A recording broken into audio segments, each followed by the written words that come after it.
Hello everyone, this is Harry. In this issue, we'll have a sport drama film, 2 for the Money. Brandon loved rugby as a child and regarded it as his life. He was gifted and had broken records and won countless championships. He had the ability to turn the tide, and he could be called the perfect athlete.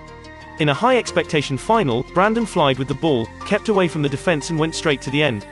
Unexpectedly, the opponent, in order to stop him, desperate to rush up, and made Brandon in the air dislocate his knee. This was the end of Brandon's sport career. Brandon was confident that he would be able to return to the game after his injury. But his past record couldn't offset his knee injury. As a result, the large teams fired him.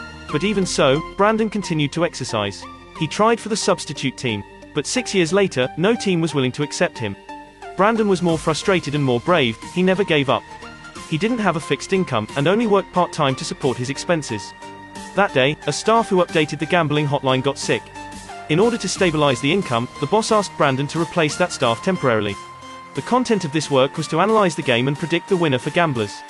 It was a piece of cake for former professional player, Brandon. He was very familiar with the players' abilities and the coach's style. In the next week's 11 matches, Brandon had got 9 correct predictions. Soon, Brandon's phone number became the hottest line in Las Vegas. Walter run the country's largest sports service hotline, offered free service to help gamblers predict the match, and drew the money after winning. Walter appreciated Brandon's ability. Brandon was offered an attractive invitation to work for Walter. They also ordered people to buy first-class ticket, and the cash for Brandon. After weighing the pros and cons, Brandon decided to seize the opportunity to make money. After all, his family's economy was not good. The chance to return to the match was also very small. As soon as they met, Walter gave Brandon a vision. His company didn't collect taxes from the government and wouldn't be talked about on the internet.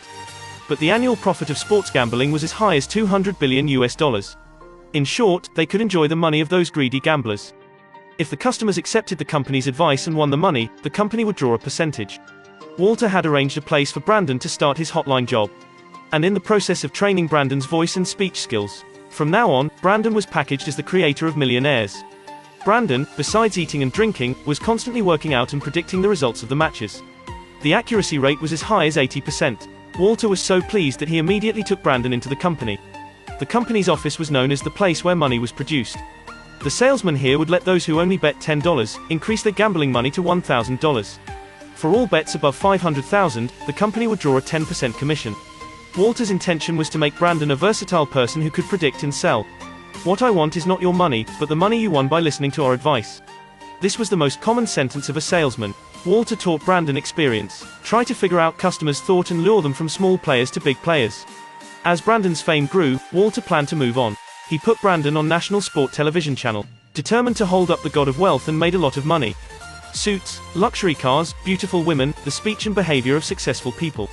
Those would be the necessary standards for Brandon in future. On the sport program, Walter's 2 speakers made bold remarks. It was like you could get money just by calling. But Brandon didn't read the manuscript to him. On the contrary, he explained to the audience with his most real side. Why could he predict so accurately? Brandon used to be the best professional player, and he knew the secret of victory. So he had ability to see through the key points of the game, and the ability of the players on the field. He didn't want to recommend anything to the audience. He was just analyzing the facts. Moreover, Brandon's 80% accuracy was the best proof of his ability. Brandon's magic power was like a magic wand that turned stone into gold, and Walter's magic power was like a treasure. He even pushed his old staff down to increase Brandon's exposure. Brandon was also very wealthy, and he changed his life. He became a successful man with a cigar in his mouth. Even the most successful sports speculators in the world also wanted to meet him. In order to cultivate Brandon's courage, Walter pretended to have a heart attack. Taught Brandon to be calm in the face of danger, especially in the face of the speculators who he would meet soon. They should show their confidence and spirit. Only in this way, the big fish could bite the hook. After that, the rich speculator believed him under the stimulation of Brandon's words. 12 games a week, the speculator bet $1 million each. But Brandon didn't analyze the game carefully. He just only let an employee guess the result and submit it. Luck seemed to have loved him so much that the team they bet on won. And Walter had got $2.5 million in a flash. Brandon's position rose and became a god. Walter was going to give $100,000, but Brandon wanted 10%. Walter, of course, wouldn't let his employee ride over him and give orders. So he refused Brandon. The cold water didn't wake Brandon up. He forgot his original intention, no longer kept fit, and no longer analyzed the game as seriously as before. Went golfing every day, predicted the results and dealt with the work. Since he became famous, gamblers had begun to give money crazily. But fortune no longer favored Brandon, and his prediction accuracy was getting lower and lower. Even watching the game was restless, always wanted to go out for drink. Walter couldn't watch it anymore, so he lowered his profile and advised Brandon to be serious. After all, he was an analyst, not a prophet. If it was money, he promised to give Brandon a raise. As long as they could turn over the gamblers who lose money one after another. 10% commission was not a problem at all. But at this time Brandon really lost his analytical ability. He relied on his talent to make the customer lose money. Brandon only got 2 of 12 games correct. It costed the gamblers who trusted him everything. The company's employees were also unable to withstand the abuse of customers and resign one after another. Brandon fell from heaven to hell in a flash. Now he was not only useless, but also destroyed countless families. He began to resume training and clean up the haze in his heart. The speculator lost 30 million in the gamble, but he couldn't do anything with Brandon, because that was the rule of the game. As Brandon said, if you don't like my prediction, you can ask someone else. The speculator couldn't embarrass Brandon too much, so he peed on him. Nevertheless, Walter would not give up Brandon. Even the old employees who wanted to get rid of Brandon were dismissed by him on the spot. Walter pointed to Brandon and said to the old employee, this was the real talent, not the ability of the opportunistic clown. In order to live up to the boss's expectations, Brandon couldn't sleep at night thinking about the problem. Walter's wife sneaked in at night to persuade Brandon to leave. She knew her husband was a gambler. Even if he won, he would never be satisfied. He was going to keep Brandon under control. He would keep gambling without breathing. Brandon only replied, now is not the time. Great pressure forced Brandon to be himself and began to work out. His sweat made him think of his youth with dreams. Now he wanted to go back to the old Brandon, who loved rugby. Only in this way he could judge the result of the match correctly. In order to recover the loss, Walter Mortgage Company borrowed a loan at in.ju.ry. He planned to restore his identity as a gambler to save everything.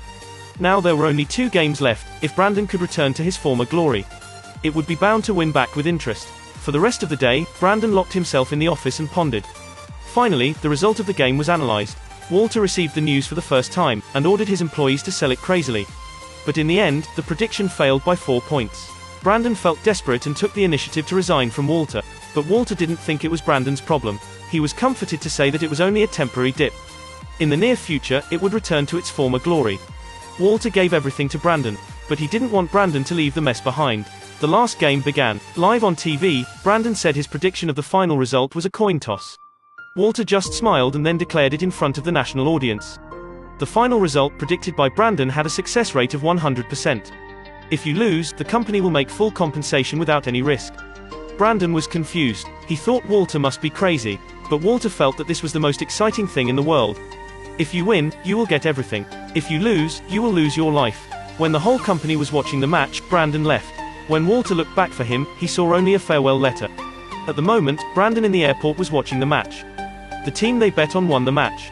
This was what Brandon had expected. Brandon returned home and became a rugby coach. He knew he couldn't be a professional anymore, but he could cultivate himself. If you lose your horse, you will know no blessings. Blessings come from misfortunes, and misfortunes come from blessings. After watching this film, I realized that whether these 2 words are the gambler's self-encouragement. Well, that's all for this issue. Don't forget to follow and like my videos. Thank you for watching. See you next time.